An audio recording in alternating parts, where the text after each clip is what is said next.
Warning: this episode deals with crimes against a mother and child. Listener discretion is advised. More than 4 decades on, the pain of losing Renee and Andrew doesn't ease. Not a day goes past that they're not in my thoughts. I will never give up hope of getting justice for them both. Andrew was just 3 years old, a mischievous and fun-loving wee boy. It's impossible to take in that his life was brought so cruelly to an end at such a young age. Morag Govins.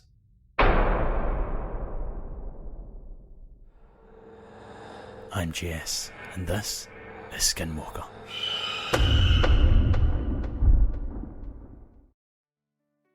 Christina Catherine McRae was born in Raigmore Hospital in Inverness at the height of World War II in February of 1940. Inverness is an area of intense beauty, situated in the Scottish Highlands. Inverness was far removed from the bombing which enveloped the more densely populated cities of Glasgow and Edinburgh during the war.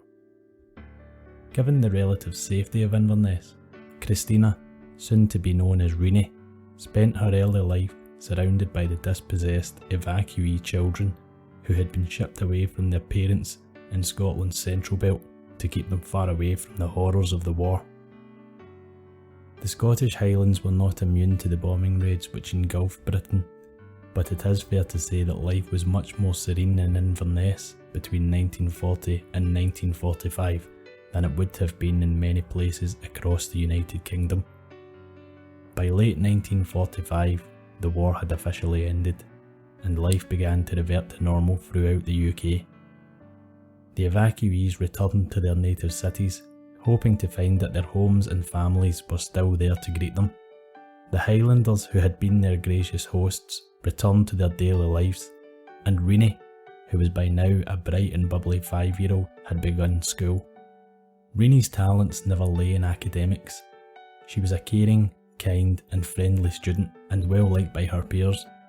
However, academically, she was always somewhat disinterested and left school when the opportunity presented itself to find a job and earn her own way in the world. By 1960, Renee had left her school years firmly in the rear-view mirror and was now working at Boots, a chain of popular chemists in the United Kingdom, in Inverness city centre as an assistant. While working there, a local man frequently whiled away his spare hours chatting to her over the counter. His name was Gordon McRae, a tall, dark and handsome man, 3 years older than Renee. His family were known for being incredibly well off and holding a favourable social position. Their wealth had come as a result of being early investors into a succession of successful businesses in the region, including air travel. By the 1960s, the McRaes had solidified their position within the wealthy elite of Inverness, working across a variety of businesses, and had become major players within the Highland business sector. Renee, who came from a more modest background, charmed the wealthy Gordon with her kind nature, engaging conversation, and her attractive looks. The two set off on a jet-setting romance, flying around Europe and taking in the sights and experiences it had to offer. This was a particularly uncommon experience for Highlanders at the time, and likely drew the couple into locals' idle gossip. Undeterred by gossip on their spending and love, they married in 1963, and their lavish ceremony made significant waves in local social circles. The newlyweds then moved into a large family home in Drummond Crescent in Inverness, a luxurious housing estate built for the high rollers of the area to live amongst one another. The free spending and high living McRaes had found their people and their sanctuary. Life improved even further for the McRaes with the dawning of 1965. At this time, Gordon McRae, along with his twin brother Charles, decided to partner up and launch a new construction business. The venture was a resounding success from the get-go and became a significant source of wealth for the family. The firm prided themselves on providing trustworthy and reliable workmanship, and the local community believed their promises. The McRae name, it must be said, went far in Inverness. Aligned with their good name was good fortune. The company had started amidst a government-backed push for the development of the Highland region. By the mid-1970s, the company's turnover was in the millions, which was a more than considerable turnover for both the region and the time period. £1 million in the 1970s was, after all, equivalent to around £10 million as of today.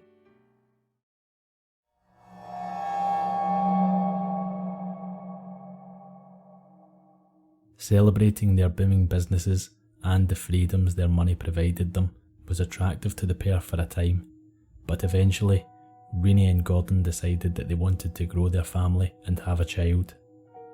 In 1968, their wish was fulfilled with the birth of their son, Gordon Jr. The McRae's marital and family bliss continued. However, by the early 1970s, some cracks had begun to appear. Renee often seemed less buoyant, less outgoing, more withdrawn. It was mostly shrugged off, but sometimes it seemed to be noticeable. Sometimes it drew comment. Unbeknownst to many of those around her, Renee had begun an affair with a mystery man in 1972. Her running around meant that sometimes Gordon would question her, but Renee artfully dodged the worst of the quizzing, and Gordon seemed to accept what she had to say. She was not entirely done with Gordon, but felt he was no longer fully meeting her needs, and she was ensuring that she found someone who would. The pair's romance was not dead in the water either. In 1973, the couple had another child, a boy who they named Andrew. On the face of things, Andrew's birth brought the couple back together. Renee's smile returned. Gordon was involved and loving. However, having a child only papered over the cracks within their relationship. Over time, the pair once again drifted. Gordon's interest in Renee had waned in just the same fashion hers had for him. If Gordon knew that Renee had been having a long-term affair, he said little about it. In time, Renee grew tired of living as a couple in public and two separate individuals in private. She informed Gordon that she planned to move out. Accepting her wish to move out of the house, Gordon supported Renee financially in pursuing a new property. Despite their failing relationship, Gordon and Renee were not unkind to one another. By late 1974, the pair were living entirely apart. Gordon remained in the house at Drummond Crescent, and Renee moved into a bungalow which Gordon had purchased for her in Cradle Hall, a few miles from their previous family home. Renee had demanded she be allowed to take the children with her, a point to which Gordon agreed. Despite the unravelling of their relationship, the pair did not seek a formal divorce and merely lived as separate people who happened to remain legally married. It was as amicable as this sort of situation could be. Gordon not only provided Renee with a home, but he also purchased a BMW, which cost a not insubstantial £3,000 at the time, to enable her to transport the children in comfort and safety. In 1976, Gordon confided to Renee he had started a relationship with his former receptionist, Vivian. Renee took the news with remarkable aplomb. Despite their separation and Gordon's new relationship, the pair still did not seek a formal divorce. On Friday, November 12, 1976, the family followed their regular routine. Renee got out of bed early, fed the children, donned her sheepskin coat to guard against the chill of the Inverness air, and left Cradle Hall to drop Gordon Jr., then aged 9, off to school. Andrew, then 3 years old, was seated in the back of the car. Gordon left from Drummond Crescent to the offices of Hugh McRae & Company, where he remained working all day. At around 11:45 a.m, Renee went for coffee with two of her friends, Valerie Steventon and Margaret Ross. Margaret was also Renee's cleaner. After the group finished their coffees, Renee returned to Cradle Hall to drop Margaret back to her house to clean up. There were no further confirmed movements of Renee until around 5 p.m, whereby she attended the offices of her husband Gordon's construction company in Inverness. In Inverness in November, the sky achieves an inky black shade come around 4 p.m. So the end of Renee's visit took place under cover of complete darkness. Gordon Jr. was left with his father, with Renee promising to arrive early on Monday morning to take him to school. Renee once again loaded young Andrew into the rear of the vehicle and set off down the A9, the main road in and out of the Highlands, purporting to visit her sister Morag in Kilmarnock. This was, however, a cover story.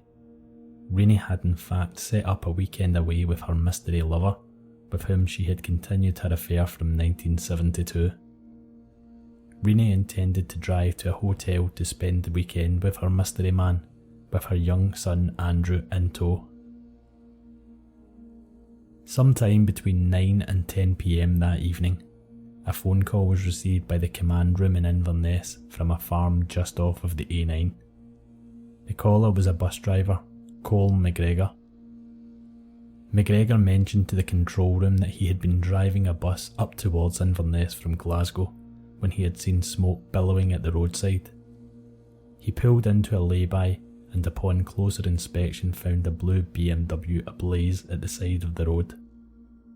Attempting to investigate the vehicle, the flames made his endeavours incredibly difficult. Frightened that the car would blow up and cause him injury, he had instead made for the farm from which he was now calling. The police and fire service set off to attend the scene immediately. Calls were later received to note that passengers of a passing train had also raised questions over billowing smoke and fresh blazes, clearly visible to them several miles away, set against the dark of the Inverness winter. The police and fire service initially treated the case as one of motor theft. The fire would have served to destroy any forensic evidence left by the joyriders, and the car, given its relative prestige, would have seemed like a fun target to the disenfranchised youth who enjoyed stealing cars. Running the licence plate, the police found the vehicle belonged to Hugh McRae and Company. A quick chat with Gordon McRae was enough to satisfy the police that the car had been left either in or nearby to Inverness train station by a departing Renee, who had for some reason elected to take the train to Morag Govan's house in Kilmarnock, rather than drive the distance. A search of the vehicle once the blaze was put out resulted in their finding of very little information of interest, save for a rug with a minor bloodstain in the boot. At the time, the rug was deemed to be of little importance. It was noted that the Silver Cross pram which Renee had used for Andrew was not in the vehicle, nor was her overnight luggage bag. The police took some further notes and returned to the station. When they called Morag Govans, they received some critical information. Morag was not expecting to see Renee that weekend. Perplexed but not alarmed, the police resolved to make Renee aware of the damage to her car at the first available opportunity. Word was put out amongst the police of the region to keep an eye out for Renee, and the RAF conducted an infrared search of the surrounding area, but generally, the feeling was that unless Renee had done something awful, she and Andrew were going to turn up safely in time.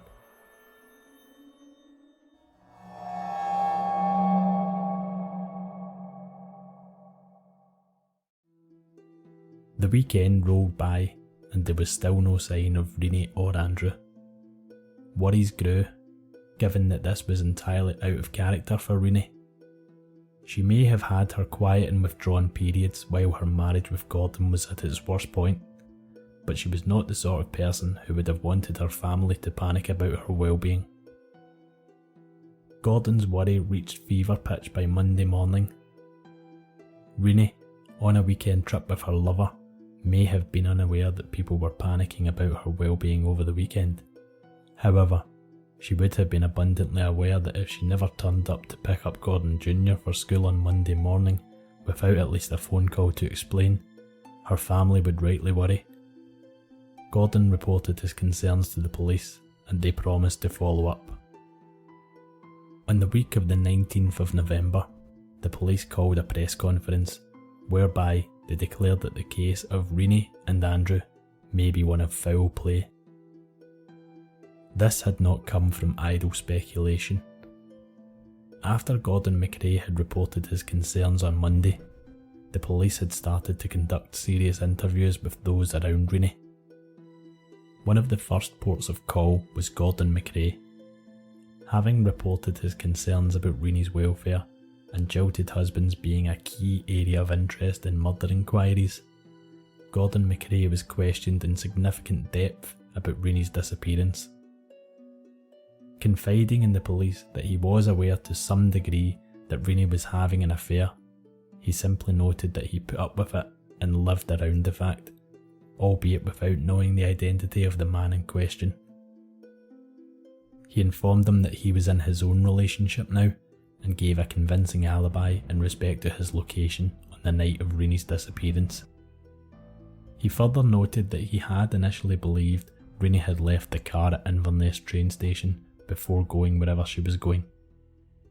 When he had been informed that Rennie was not going to Morag Govan's house in Kilmarnock, he had surmised she was probably going to meet her lover and had gotten the train to her destination, but it was of little material difference. He too had assumed that the car had been stolen by joyriders who had set the vehicle alight. When quizzed about his business, Gordon was forthright that his company was no longer quite as profitable as it once was, but it was of no significant concern. Investigators agreed, likely due to Gordon's status as independently wealthy, a status which would persist even in the event of his company's collapse. Valerie Steventon, Rennie's closest friend and with whom she had coffee on the morning of her disappearance, became the police's next port of call. Valerie was keen to talk with the police, fearing her friend may have come to harm. In detail, Valerie exposed the fact that Rennie's secret lover, whom she revealed she was going to meet in Perth that weekend, was Bill McDowell, a married man who worked for Gordon MacRae's construction company as an accountant and also held a position on the board as the company's secretary. The affair had, according to Valerie, been going on for several years. As far as Valerie could confirm, it had been going on since at least 9 months before the time in 1973 at which Rennie had confided in her that she was conducting the affair. When questioned about why she could be so sure on the timeline, Valerie dropped a bombshell on the interviewing officers. She could say this with certainty because Rennie had informed her that Bill McDowell was Andrew MacRae's biological father. Rennie had sworn her to secrecy in the aftermath of telling her the fact, and she had attempted to be a good friend by respecting her wishes. Further developments in the story had come more recently, Valerie informed the police. At one of their gatherings not long previously, Rennie had pulled her friend aside to tell her something of note. Giddily, Rennie recounted to her friend that Bill had agreed. When questioned as to what he had agreed to, Rennie informed her that Bill had finally agreed to leave his wife. He had told her on one of their phone calls that he had received a job offer from Texaco, an oil company, for a job on the Shetland Islands. Rennie went on to tell Valerie that she had found a beautiful 4-bedroom house within the remote island community that the new family would call their home. This move was expected to happen in the coming weeks.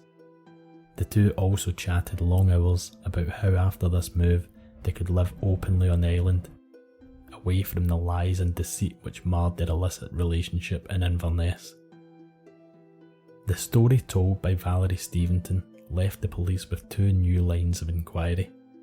The first, did Morag Govans know her sister's lover was Bill McDowell, and if so, why did she not inform them at the time of the incident? The second, who was Bill McDowell, and what was he doing the night of Rennie and Andrew MacRae's disappearance?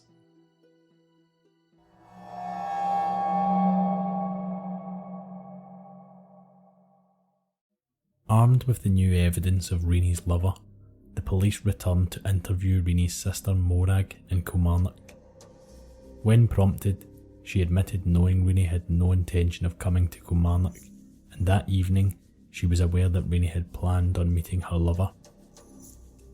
Morag denied that she knew who the man in question was, but had been aware for some time that an affair had been ongoing for several years. She stated that she had tried to steer Reenie to end the relationship and focus on her marriage to Gordon. Morag denied knowing Andrew was Bill McDowell's biological son, although she was aware it was a possibility. At one point, she did note that she had begun to worry after Reenie had missed their weekly phone call, which both sisters committed to making happen. If she had simply shacked up with her lover and made her exit from Inverness, Morag firmly believed she still would have made this call to let her know she was safe and keep in contact.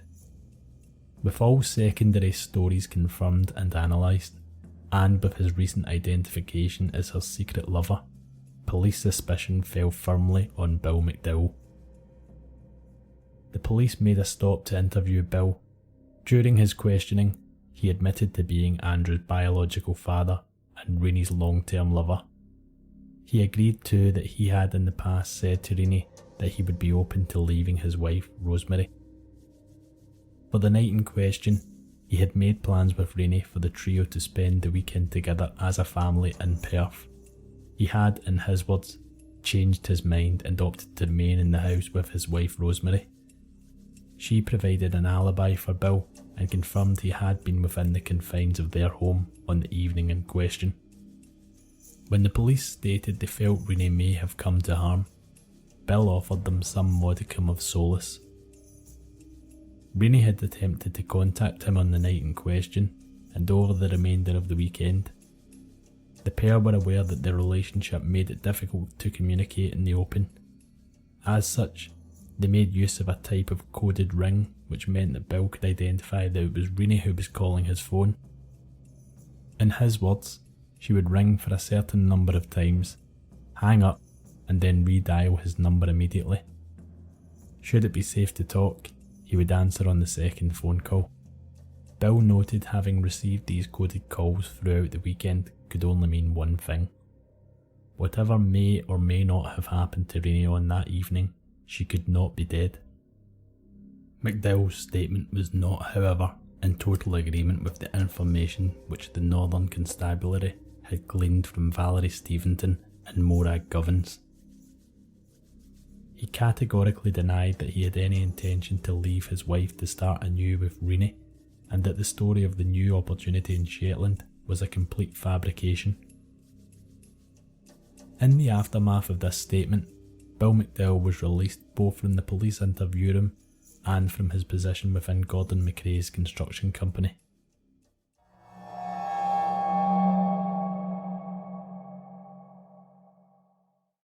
Police began to examine the scant evidence they had to assist them in their inquiries. Their first port of call was to conduct analysis on the blood-stained rug which had been found in Reenie McRae's car. The results of their testing showed that this blood matched both Reenie and Andrew's blood type. The bloodstain was later described as small but significant. An appeal was made for anyone who had any information to come forward to enable the team to progress the case, ensure the welfare of Reenie and young Andrew, and ease the minds of her worried family. A man came forward to state that he had seen a small saloon car near a lay-by on the A9 and a man carrying something which resembled a sheep towards Dalmagary Quarry. The man carrying the thing which resembled a sheep was never identified. The police later noted the chilling coincidence that Reenie may have been wearing her sheepskin coat from earlier in the day, the evening she went missing. In the following week, the police were still sifting through the volumes of calls and statements made from worried Highlanders. An incredible development then took place when it is alleged that McDowell walked into Inverness Police Headquarters and offered to make a voluntary statement, claiming to have, quote, significant information. He was led by the somewhat bewildered officers into an interview room and had begun to speak to the investigating officer. However, mid-sentence, He was dragged out of the room and interned the building by his wife, who had spotted his vehicle in the car park and barged through to return him. As she was leaving the building, his wife screamed at the police that they were hounding her husband and to leave him alone. The fact that her husband had opted to come in of his own volition did not seem to factor into Rosemary McDowell's words.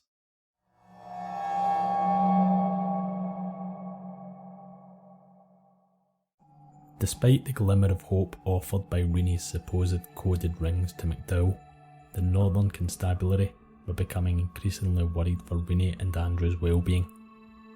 They stated in the aftermath that they were still treating the disappearance as suspicious. However, in the absence of bodies, they opted to refrain from taking the final step of noting that they were pursuing this as a murder case. The police cancelled any leave and drafted in outside help from Glasgow's crime squad to try and focus the investigation. A volunteer force was created, comprised of local army men, the public, and local police officers. The motley crew of experienced and inexperienced combed the area near where the burned out car was discovered on the A9. RAF Canberra conducted air sweeps and took aerial images of the city. Divers examined 2 local quarries in Dalmagary and Leenach. Nothing which aided the investigation was discovered. The BMW, now a charred wreck in police custody, was examined, and it was noted there was no damage to the vehicle, save for having been burnt out. Again, it provided little information upon which to advance the police's investigations. Hundreds of properties were searched. Thousands of statements were taken over the months after the case also. Police helicopters and underwater crews were on vigilance patrols, and local farm owners and workers were told to remain on high alert for disturbed earth or signs of foul play. Gordon McRae and Valerie Steventon both underwent regressive hypnosis to see if they could remember any further details, but both failed to do so. Gordon McRae even offered a large reward to any member of the public who came forward with information which assisted the investigations. Bill McDowell, however, refused to be hypnotised and proved to be a problematic interview after his attempt at a voluntary statement in the aftermath of the incident. Rumours persist to this day that the authorities had become so desperate to deliver any tangible result within the case that they had even made contact to local paranormal and psychic investigators to see if they could assist with their inquiries. Despite this multi-pronged and in some ways desperate approach, again they could find nothing upon which to advance their case. 2 months after the event, Chief Constable Donald Henderson noted the Northern Constabulary were effectively no further forward in solving the case. There were, however, 4 potential outcomes being investigated, which could in some manner be supported by the facts at hand. Of these, Reenie and Andrew would be found safe and alive in only 1. The potential outcomes the police thought held any merit were that she had elected to commit suicide and murder Andrew prior to her death, or she had been in an accident of some kind and both were dead as a result. She had elected to run away, with or without Bill McDowell, and Reenie and Andrew were in hiding. Or Reenie and Andrew had met with foul play and both were murdered by an unknown third party who had concealed their bodies. Given that Reenie had no prior history of mental illness and the lack of evidence to support the theories, the police effectively ruled out suicide and accidental death. However, they could not, based on current evidence, discount the pair spiriting themselves away to a new life. Given the lack of evidence and the fact that Reenie had not accessed any money after the event, the possibility of their murder and concealment remained the most convincing line of inquiry. Police continued their search, hoping to solve the mystery. If the pair had been murdered, it seemed likely that the perpetrator would be a local and their bodies were hidden locally. As such, they focused their searches on prime candidates for hiding bodies. Given that there were several quarries in the area, these became a key target of the task force. 8 months later, in July 1977, Detective Sergeant John Cathcart was conducting a search within one of the quarries of interest. While excavating with a bulldozer, D.S. Cathcart was struck by a strong, rotting smell which he believed to be caused by a corpse. He had enough experience to know when he smelled decomposing human flesh. He continued digging in the area with hand tools before being told by a superior officer to stop. According to the superior officer, the digger was out of hire and had to go back to the contractors. Why this precluded D.S. Cathcart from continuing the use of his hand tools remains unknown. D.S. Cathcart's experience was the final point of note for the investigation. While it continued in earnest for near on 2 years, eventually it drifted out of the media, and soon after the sums of money being spent by the police reduced to near nothingness. The investigation stagnated, and Rennie McRae's family and close friends were left to deal with no answers to their heartache. Locally, much of the gossip speculated on Bill McDowell's involvement. It led to McDowell leaving the region and moving to England, but no rumour ever stuck. Some even passed comment on Gordon McRae, how he had made a tidy profit out of selling Rennie's cottage. However, this seemed unfair, as Gordon only ever seemed to be a caring friend, who, when he and his wife fell out of love, supported her in a co-parenting role and seemed genuinely hurt as a result of her disappearance. In time, the gossip too died down, replaced by more titillating and current stories, but there was always a particular generation who remembered the high-living Rennie McRae and her innocent young son Andrew, who never came home after a nighttime drive in 1976.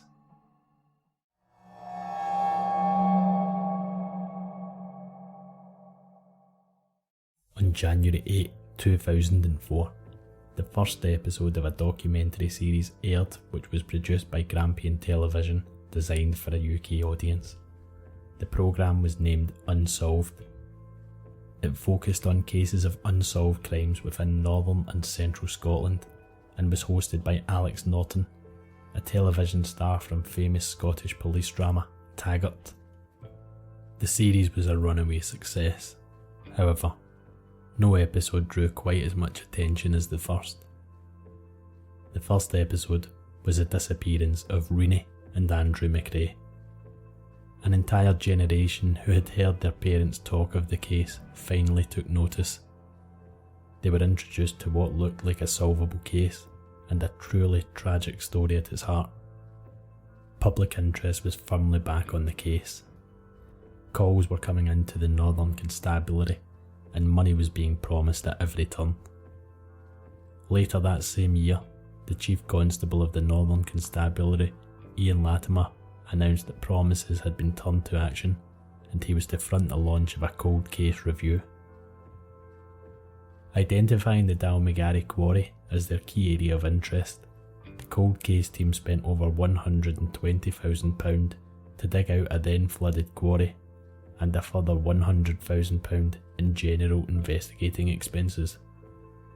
The team found bones within the quarry. However, they were unfortunately those of an animal. Save animal bones, nothing of specific interest to the case was found. Despite the push and interest gleaned from Unsolved, interest in time waned once again, just as it had in the late 1970s. In October 2006, the Northern Constabulary submitted a recommendation to the Procurator Fiscal's office to charge a potential suspect in respect of these crimes. The Fiscal's office deemed there to be insufficient evidence to charge and allowed the release of the possible suspect. The police did not release who the suspect was, nor the evidence which led to this decision. However, the locals who became aware of the increased interest in the case strongly suspected it to be Bill McDowell, whom the police had intended to charge. Likely cognizant of what appeared like a potential opportunity to assist in getting this case over the line, Dame Sue Black held a public appeal at the 40th anniversary of Renee and Andrew's disappearance. Dame Sue urged the youth to ask your granny and granddad, hoping to uncover missed crucial evidence. Despite this, the case once again hit roadblocks, and from an official perspective, there was no further activity. The mystery suspect remained uncharged, and the appeal had not led to that decisive breakthrough which would have enabled police to take the final steps in solving the case. While Gordon Sr., Morag Govins and Valerie Steventon were fast approaching their 70s, and Gordon Jr. would have been by now a man in his late 40s, with no answers to their heartbreak and longing for closure, their feelings were still as raw as they ever had been. Bill McDowell, on the other hand, had addressed the media only once about the situation to note his desire for them to leave him alone and allow him to move on with his life. His concern for Renee and his biological son Andrew were notably absent from his statement. In 2008, with all conventional routes of investigation seeming exhausted, a local farmer with supposed divining skills took to the road with his rods and declared the bodies to be under a track. He later reneged on this position and believes the bodies to be buried under a specific area of the A9 whereby there were roadworks ongoing at the time of the disappearance. The Northern Constabulary, however, said that the RAF had taken aerial photographs at the time which disproved his statements and satisfied them that there was no possibility of the bodies being at this location. Once again, there was a smattering of newspaper columns, interest and speculation. Then once again, in what appeared to be a recurring theme, this resurgence of interest fizzled out. By this point, the case was visible as being dead in the water to anyone who had taken an interest. Most of the speculation focused around the fact that it seemed likely the police should have had Bill McDowell banged to rights, except for the fact that in the week after the event, the mistaken belief in Renee and Andrew's disappearance had allowed him to slip through their fingers. There had been too many false dawns. Too many times the case had garnered support, column inches, and it seemed justice was in touching distance, only for the outcome to be the same as it was in 1976. 2008 passed to 2009, and 2009 to 2010, and little was being said. Again, the story slowly faded out of the news entirely. However, a flurry of activity began to take place in 2016. Suddenly, the police were re-interviewing locals. Of the 1,500 witnesses interviewed initially, Detective Inspector Brian Geddes stated there were 350 that were to be re-interviewed. Councils were being informed of tentative plans to conduct digs and searches. Newspapers began to receive tidbits of stories that the case was starting to look solvable. A new target was also being discussed. Dalmagary Quarry had been exhausted, but Leenach Quarry was beginning to interest investigators once again. Leenach Quarry had high sides and available parking, which made it a natural dumping ground. So easy to dump at, in fact, it was one of the region's worst affected areas for fly tipping. People would pull their cars up, throw their rubbish out into the abyss of the quarry, and quickly accelerate off, hoping no one had seen them. If someone was a novice to murder and had two bodies, a pram and a luggage bag in their car, might they see the connection? Divers had entered the flooded quarry at the time, but found little in the murky darkness. The likelihood of finding anything under that water was minimal. As such, the police asked a simple question: what if we drain the water out? These plans took a significant amount of time to mobilise. In October 2018, preparatory works took place within Leenach Quarry. An underwater remotely operated vehicle searched through the gloomy water for a week, identifying areas whereby the search would likely take place once the quarry was drained. The plan seemed to be to maximise the search at the cost of the minimum amount of disruption. On May 28, 2019, the draining works began. The water-filled quarry, only 6 miles from the centre of Inverness, had 13 million litres of water removed over the next 14 days, with the drainage works concluding on June 10, 2019. The investigating team then conducted a thorough search of the quarry's silt and debris. On the 25th of June, the group made their most significant discovery. Amidst that day's sediment, dirt and sludge, the team found wheels for a Silver Cross style pram and bone fragments. The discovery was immediately considered pivotal and sent to a laboratory for testing against known samples of Rennie and Andrew's DNA. The search continued until August 15, 2019.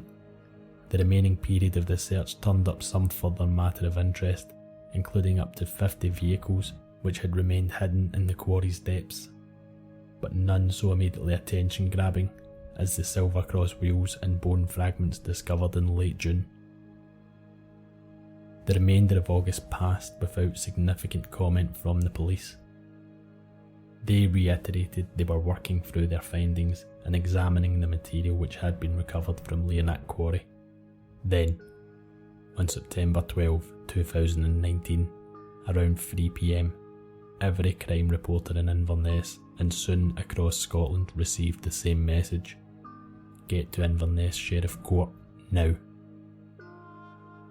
Earlier that day, a 77-year-old man in Penrith, Cumbria, an area 270 miles from Inverness, had opened his door to an insistent ring on his doorbell. What greeted him was not a friend, or a neighbour, or the paper boy in search of payment due. What greeted him was a squadron from Police Scotland, the centralised police force which replaced the Northern Constabulary and other regionalised police forces in 2013, and handcuffs. The heavy-set man, with his grey hair parted at the side, was quickly informed of the purpose of their visit. Bill McDowell was told he was to be charged with the murder of Rennie and Andrew McRae and perverting the course of justice. He was placed in handcuffs and led to the awaiting police car for the long and winding trip north to Inverness. Once Bill McDowell arrived in Inverness, his confidence faltered. He stumbled out of the vehicle as he was placed into custody. Then, a private hearing was held to reiterate the charges he was informed of in Penrith, this time held at Inverness Sheriff Court. Less than half an hour later, Bill McDowell was brought to the cells in which he will be held until he faces trial. 42 years after the disappearance and likely murder of Rennie and Andrew McRae, a woman blinded by love and an innocent child caught in the middle of something which he could not have been expected to understand, it appears that finally, the family may see some justice. The High Court trial of Bill McDowell is scheduled to take place in late 2020.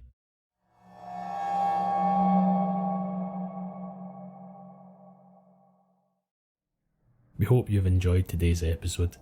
To see such an astonishing breakthrough after 42 years really has opened this case up, and we are delighted to see Bill McDowell finally forced to answer the charges and questions which plague this case.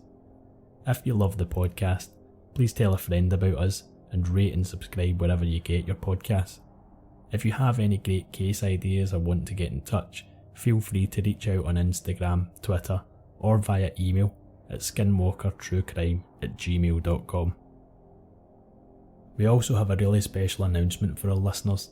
We will be doing some bonus discussion episodes over the coming months between myself and Matt that works on the podcast with me, for some of the cases which we have really found gripped our attention and left us with some really important and pressing questions. This is in anticipation of eventually doing a bonus episode for each case as part of our Patreon package, which we will be putting together and building throughout 2020. So while we practice getting them right, we'll be putting them up on the feed for everybody to enjoy. Thanks for listening.